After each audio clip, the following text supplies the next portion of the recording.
Bonjour à toutes, bonjour à tous. Aujourd'hui, nouvelle vidéo Youngtimer présente sur la chaîne Le Garage PTS.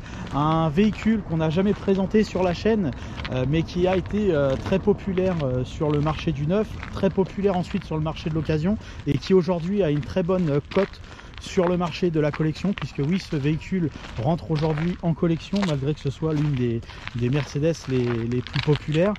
C'est la Mercedes, la série W124, c'est la Mercedes milieu de gamme des années 80. La Mercedes W124 a donc succédé à la W123 et a été ensuite remplacée par la W210. Cette Mercedes 124 a eu une carrière relativement longue, plusieurs types de carrosseries. On a sur toutes les carrosseries cumulées 12 ans de carrière, de 1995 de 1985 à 1997. Je vais y arriver, hein, les dates commencent à être vieilles, hein, donc on a tendance à se tromper de dizaines. Le modèle présenté ici, c'est une série 2, c'est une 1991. La première série est apparue en 1985. Elle n'avait pas sur les portes, elle n'avait pas les grosses baguettes comme ici. Les grosses baguettes sont sorties en priorité sur le coupé, sorti un an auparavant, en 88. Les pare-chocs avaient été également modifiés et la phase 3 qu'on reconnaît essentiellement à ses clignotants blancs, mais également à son capot. La calandre n'est pas tout à fait pareille, hein, elle est intégrée directement au capot, alors que là c'est une grosse pièce. Alors elle se lève avec le capot, mais c'est une grosse pièce rajoutée de couleur chrome. Donc la phase 3 a une face avant qui est essentiellement différente. Elle garde également les protections supplémentaires sur les portes. Et la phase 1 a simplement des petites baguettes. Donc la version présentée ici est une version 230e. Elle est en vente actuellement, donc vous allez retrouver toutes les informations de cette voiture dans le descriptif sous la vidéo. Si c'est un modèle qui vous intéresse, vous pouvez me contacter sans problème. Si sur le descriptif c'est noté vendu, c'est que la voiture sera vendue. La voiture donc ici présente est de 1991, comme je le disais. La décoration de la voiture est plutôt sympa, donc le bleu Pacifique qui recouvre la robe de cette carrosserie avec les clignotants orange, ça tranche assez bien. Les couleurs des baguettes sont très légèrement différentes, c'est souligné d'un petit chrome, c'est aussi lié aux phases 2, hein. Il y avait des chromes supplémentaires, et à l'intérieur il est aussi très joli. La configuration est très belle puisqu'on a un intérieur en cuir gris. Donc la configuration intérieure est très sympathique également, puisque on a des boiseries supplémentaires. On peut voir là, le bois Zebrano qui recouvre quasiment l'ensemble de l'habitacle, hein, le pommeau de vitesse, les accastillages au centre du tableau de bord, la longueur en dessous les aérateurs. Et c'est un bois spécifique, hein, c'est le bois Zebrano, c'est pas le bois de base. Et donc tout ce cuir gris est également très sympa. On a le tissu du ciel de toit qui est également gris, donc la configuration est plutôt très jolie. On va remontrer l'habitacle dans quelques instants. Donc la version 230 ici présentée, c'est une version en termes de motorisation qui est du milieu de gamme, hein. La W124 a eu énormément de motorisation, ça allait de 72 à 326 chevaux, essence, diesel confondu. Celle-ci, je ne l'ai pas précisé évidemment, c'est une berline 4 portes.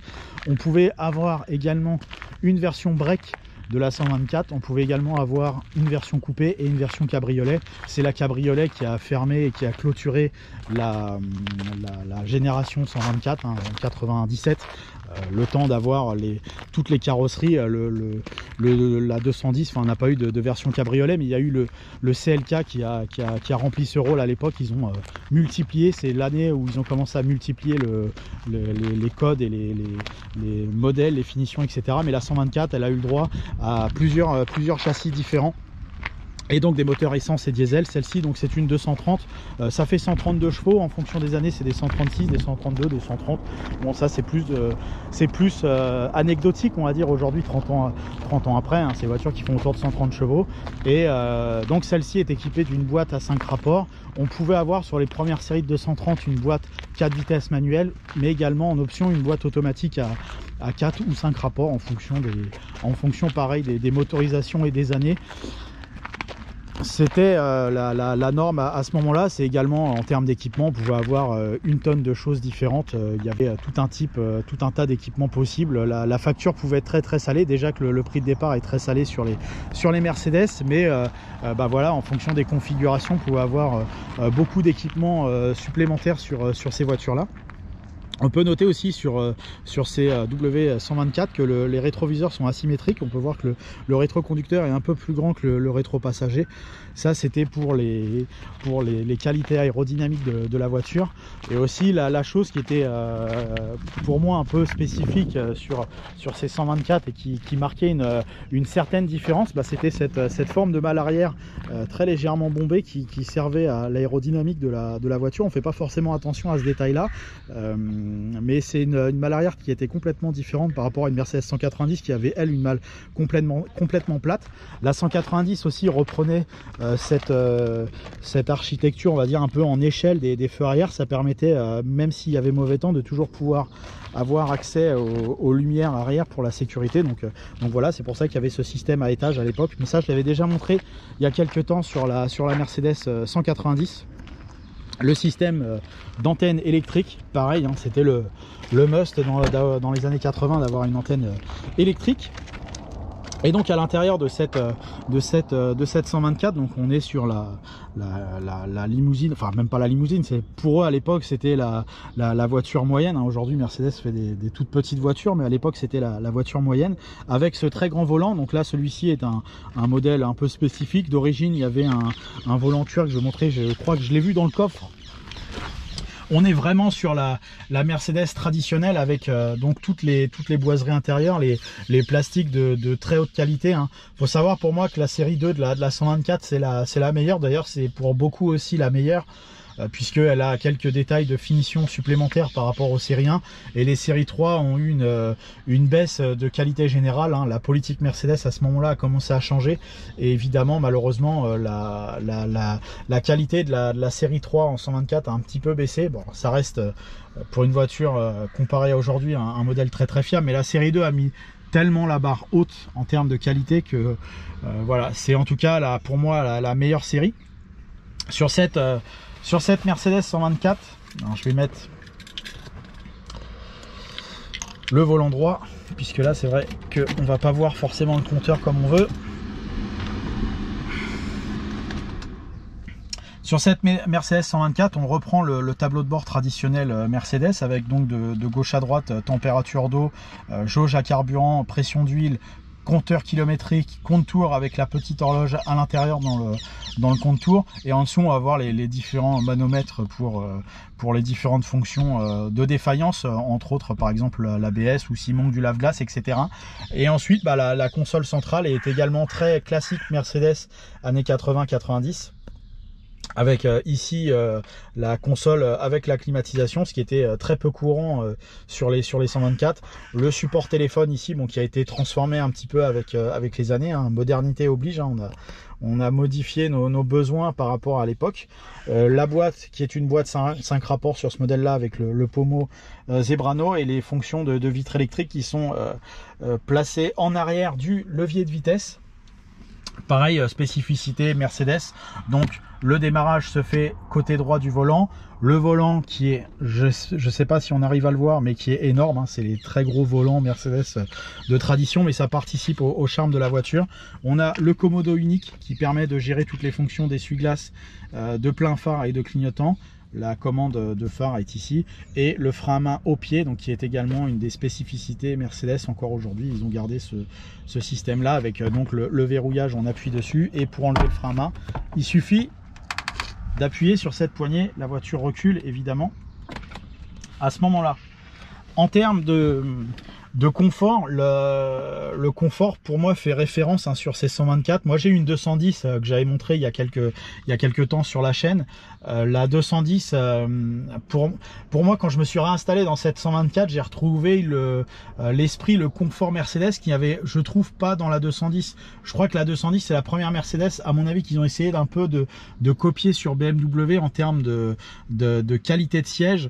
Là on a un vrai moelleux, on a vraiment quelque chose de très confort, de très spécial, alors que la 210 elle est beaucoup plus ferme, je trouve.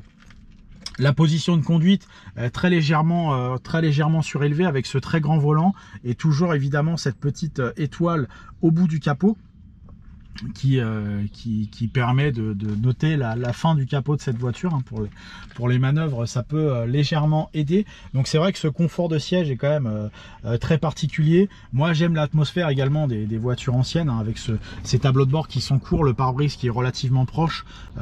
Ça fait partie de l'ambiance. En termes de confort, également, on peut noter que mon genou, moi je suis très attaché, à chaque fois je le montre sur les vidéos, mon genou, mon célèbre genou n'est pas embêté par la place environnante. Il n'y a aucun plastique qui touche, donc ça montre que je vais pouvoir faire beaucoup de kilomètres avec cette voiture sans être embêté. Quand on ferme la porte, on a également quelque chose vraiment de qualitatif, et la surface vitrée sur la voiture. Donc là c'est à peu près ce que moi je vois actuellement, hein. Peut-être un peu plus bas au niveau du compteur, voilà, c'est exactement ça que je vois. Donc l'environnement visuel n'est pas très perturbé, simplement le rétroviseur passager un petit peu plus court, ça c'est un petit peu dommage entre guillemets, mais sinon le reste de la surface vitrée est plutôt très intéressante sur cette voiture. Également on a un petit bouton ici au tableau de bord qui permet de rabattre les appuis-têtes arrière quand vous n'avez pas de passager à l'arrière, donc ça permet au conducteur d'avoir une bonne visibilité à ce niveau là. Et donc sur la partie arrière, donc on retrouve également ce cuir étendu, ces boiseries Zebrano étendues, ces vitres arrière qui sont électriques, hein, également. C'était pas systématique, hein, quand on sortait ça en 1991, c'était quelque chose évidemment de très luxueux, je dirais. Et le confort de la banquette arrière est encore plus confortable qu'à l'avant. Alors on a malgré tout une sensation peut-être, mais ça c'est l'âge de la voiture qui fait ça, on a l'impression presque d'être à l'étroit. On va être très bien à 4, je pense qu'à 5 la place disponible va être assez décevante, on va la mesurer dans quelques instants. Mais alors par contre le confort de la banquette arrière il est fabuleux, encore plus confortable qu'à l'avant. Je pense qu'on est mieux à l'arrière dans cette voiture qu'à l'avant.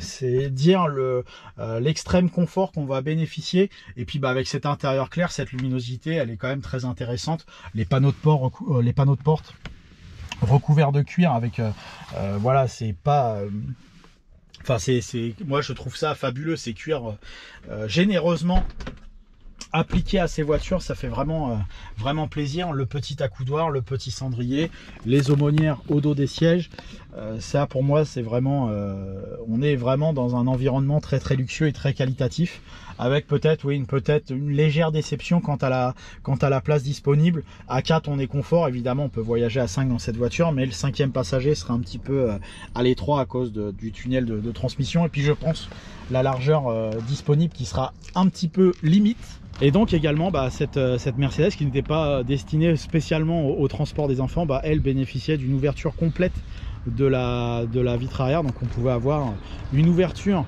totale de la vitre, donc ça permet d'aérer correctement le véhicule, malgré que celle-ci dispose de la climatisation.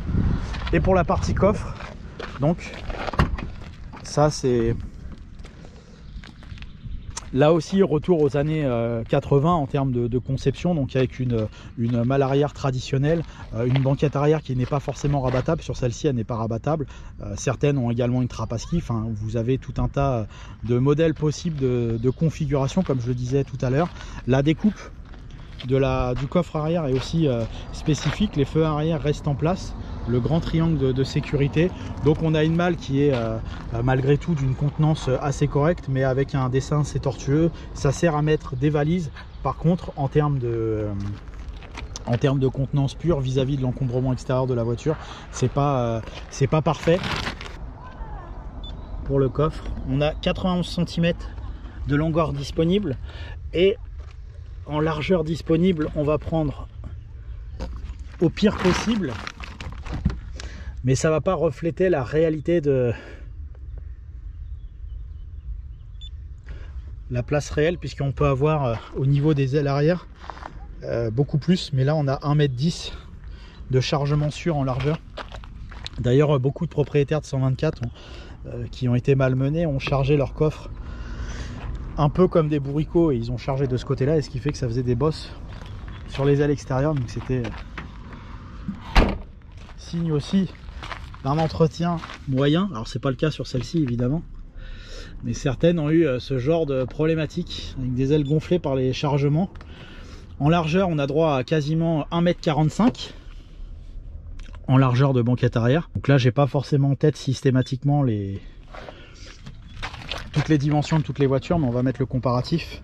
Et en longueur disponible, donc toujours le siège réglé pour ma position de conduite, 68 cm. Donc c'est pas une valeur extraordinaire vis-à-vis de l'encombrement extérieur, mais malgré tout, ça reste tout à fait logeable. Au niveau mécanique, donc on retrouve ce 4 cylindres en ligne de 2,2 litres je crois de cylindrée, ou 2,3 litres en tout cas, c'est la mention Mercedes indique 2,3 litres de cylindrée. Celle-ci fait 132 chevaux, certaines font 136 en fonction des années. Donc comme je disais tout à l'heure, c'est un moteur en ligne traditionnel avec une boîte manuelle à 5 rapports. C'est le moteur traditionnel Mercedes avec son système d'injection Jetronic de chez Bosch. Donc l'environnement moteur est assez simple hein, de présentation, à l'image on va dire des voitures des années 80-90.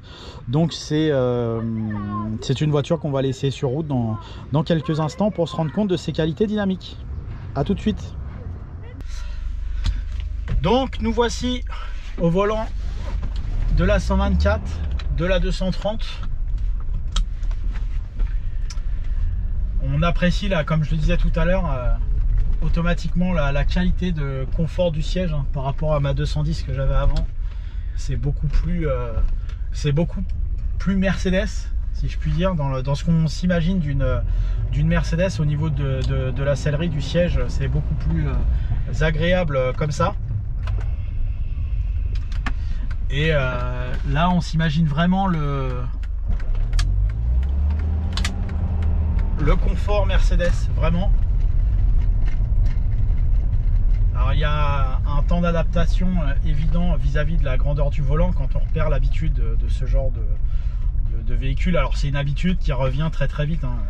Mais c'est vrai que dans les premières sensations, je donne toujours mes premières impressions, on a toujours la bonne visibilité liée à l'âge de ce genre de voiture hein, les voitures des années 80-90.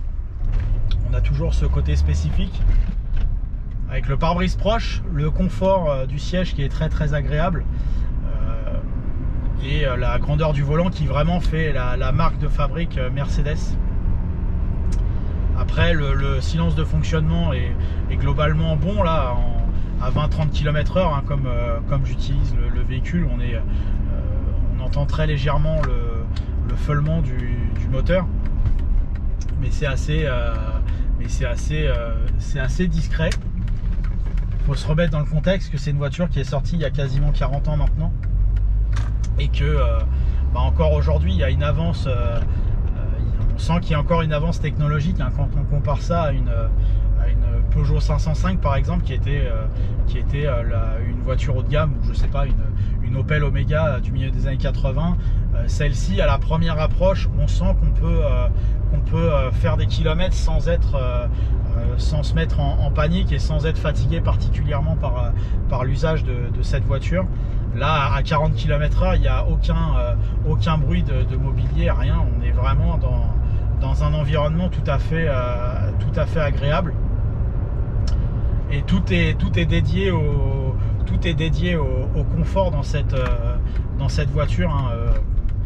C'est d'ailleurs faudrait voir avec une grosse motorisation, mais ce moteur à la première approche sied parfaitement à cette voiture. Elle invite à la conduite confort et calme. Je pense que peut-être le seul regret qu'on pourrait lui trouver, ça aurait été de ne pas avoir pris la boîte automatique en neuf, pour avoir eu le 100% style Mercedes, je dirais. Mais la pédale d'embrayage malgré tout est très très souple. Malgré tout l'utilisation ne pose pas de problème, mais c'est vrai peut-être que pour en profiter à 100% de cette voiture, on aurait aimé avoir peut-être la boîte automatique. Donc voilà, toujours aucun bruit. Enfin vraiment là on n'a pas de souci avec ça. Ça se conduit très facilement, très souplement.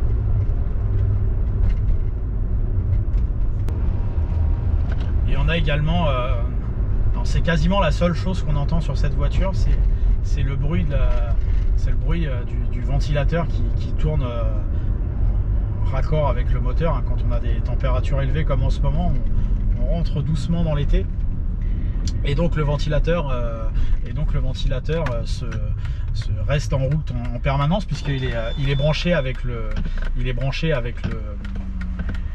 moteur. Donc c'est quasiment la seule chose qu'on va entendre en ville. Là à l'arrêt, il n'y a aucune vibration, il n'y a aucun bruit de matériaux ou autre. On est vraiment subjugué par la qualité de cette voiture à la conduite. Et en termes de confort, encore une fois, c'est un mot que j'ai dû répéter 100 fois, mais vraiment, c'est vraiment marquant sur cette voiture. Encore aujourd'hui, je suis pas sûr qu'il y ait beaucoup de voitures aussi confortables que celle-ci. Vraiment, c'est impressionnant de ce côté-là. Le rayon de braquage aussi était une de ses forces, hein, à ces voitures-là. Alors, le rayon de braquage était très très court, ça permettait de manœuvrer très facilement et sur des environnements assez étroits. Donc les taxis ont beaucoup utilisé ce type de voiture et ils se sont beaucoup régalés, hein, entre le confort et le rayon de braquage. Le défaut de ces voitures-là, mais encore que ça en conduite tranquille, ce qui est encore la règle de ces voitures-là, encore une fois, ça pouvait être la conduite sur terrain glissant, qui évidemment demande un peu plus de dextérité qu'un SUV moderne, hein, évidemment, mais moi je trouve que c'est à l'image de la 190, hein, que j'avais fait l'essai il y a 2-3 ans maintenant. J'avais montré une 190 de litre essence, hein, vous retrouvez le lien de la vidéo aussi dans la description. Bah, c'est une voiture qui franchement fait pas son âge. On peut tout à fait l'utiliser correctement dans la circulation actuelle. C'est pas une voiture qui se traîne, c'est une voiture qui va faire autour de 10 secondes au 0 à 100 si on a besoin de la brusquer. C'est une voiture qui va prendre 200 km/h en pointe si on avait besoin de faire ce genre d'exploit, je dirais. Donc dans la circulation, ça se déplace tout à fait correctement, il n'y a aucun problème de ce côté-là. Et on a une consommation qui va ressortir autour des 9 litres au 100 en consommation mixte, hein. Ça peut monter plus haut si évidemment vous utilisez la voiture de façon irrespectueuse, je dirais. Et puis ça peut descendre un petit peu plus bas que 9 litres si vraiment vous avez une conduite plus que souple et très raisonnable. Mais là, ce ne serait pas non plus aussi profiter des qualités de cette voiture. Donc la réalité va être autour des 9 litres au 100 pour celle-ci. Le freinage est tout à fait correct, hein. Sur celle-ci, on a l'ABS. C'était pas systématique. L'ABS était encore une option à un prix équivalent à 2 SMIC, grosso modo, à l'époque. Donc c'était encore une fois, quand on avait une addition assez salée sur une voiture, bah, ça rajoutait encore un petit peu d'argent. Une voiture comme ça en 1991, ça valait 220 000 francs. Donc on a la facture d'achat qui est fournie avec la voiture, donc ça fait un petit peu de sous. Je crois que le SMIC à l'époque ça devait être 5 000 francs si je dis pas de bêtises. Donc ça fait pas mal ça faisait pas mal d'argent pour s'offrir cette Mercedes. Et ce n'était qu'une 230. Et elle n'avait pas toutes les options, donc on pouvait aisément monter sur une 230 à pas loin de 300 000 si vraiment on additionnait tout. Donc c'était le luxe Mercedes qui se méritait. Et aussi, ce qu'on ne peut pas montrer en vidéo sur ces voitures-là, c'est l'odeur. Il y a des marques comme ça, des modèles qui ont une odeur plus ou moins agréable, mais il y a des voitures qui ont des odeurs. Et les Mercedes de ces années-là, quand on monte dedans, on a toujours la même odeur dans ces voitures, c'est fou. Les séries 3 et séries 5 des années 80, les E30, E34, E32, pour les séries 7, etc., elles aussi avaient ça fait partie du charme de la voiture, c'est l'odeur qu'on va y retrouver à l'intérieur. Et si la voiture est entretenue correctement, on va retrouver toujours la même chose. Et pour moi, ça fait partie de l'atmosphère, du charme d'une voiture. Et là, en tout cas, on le retrouve sur celle-ci. Ça rappelle automatiquement des souvenirs. Si vous en avez eu une il y a 20 ans et qu'aujourd'hui vous voulez vous refaire plaisir là-dessus, il y a tout qui remonte. Ça fait partie des voitures qui vont proposer du cachet. Il n'y en a pas énormément, je trouve, qui proposent ça. Je sais pas comment les voitures d'aujourd'hui vont vieillir avec, je sais pas si sur la 508 qui vient de me doubler, on a une odeur qui restera pendant 20 ou 40 ans. Mais en tout cas, la 124 nous offre ce privilège.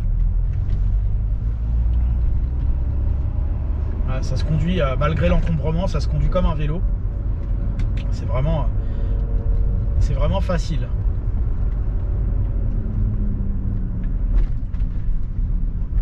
Le confort de suspension est également très bon.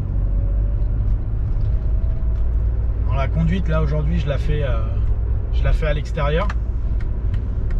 J'ai pas les parcours habituels de conduite, donc on n'a pas forcément les mêmes repères de déplacement que d'habitude, mais on voit tout à fait bien ce que représente cette voiture et ce pourquoi il y a des adeptes dans le monde entier de cette auto, puisque cette voiture a été vendue évidemment dans le monde entier.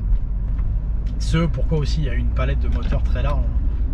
On avait du petit diesel 4 cylindres 2 litres jusqu'à la 500E qui était la version fleuron de la gamme, hors version préparée évidemment. Donc après une 124, à l'achat d'une 124, évidemment il faut faire attention à différentes choses.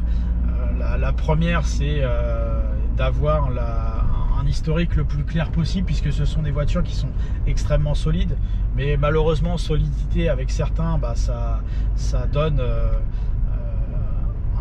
problème d'entretien, je dirais. Donc si la voiture puisque c'est des voitures qui ont 30-40 ans aujourd'hui, donc évidemment ça demande une attention particulière, mais par contre si vous l'entretenez correctement, c'est une voiture avec laquelle vous pouvez traverser la France, l'Europe, ce que vous voulez au quotidien, ça bougera pas. Évidemment il y a plus de chances d'avoir une voiture qui vous fera ça sans problème si elle a été entretenue tout au long de sa vie, ce qui est le cas sur celle-ci. Après il faut une préférence pour un modèle avant 93, comme je le disais en début de vidéo. Les modèles avant 93 n'ont pas subi les économies de Mercedes après. Les tôleries sont meilleures, les plastiques sont meilleurs, l'électricité est meilleure. Après, est-ce qu'il vaut mieux prendre une version essence ou une version diesel? Là c'est à votre bon vouloir. Maintenant les versions essence généralement sont moins kilométrées. Les versions diesel, c'est vraiment pas rare de trouver des voitures avec 4 ou 500 000 km qui font tout à fait le travail, hein, mais qui ont malgré tout psychologiquement 4 ou 500 000 km, et c'est pas pareil. La majorité du marché français sur la classe E pour les dernières, ou la 124 va se situer entre 100 et 300 000 km, je dirais, sur de l'essence. Et celle-ci est pile au milieu.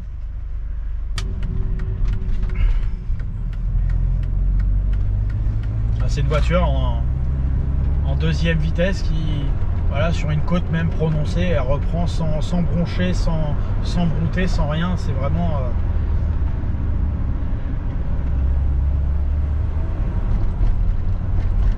aucune difficulté avec cette voiture.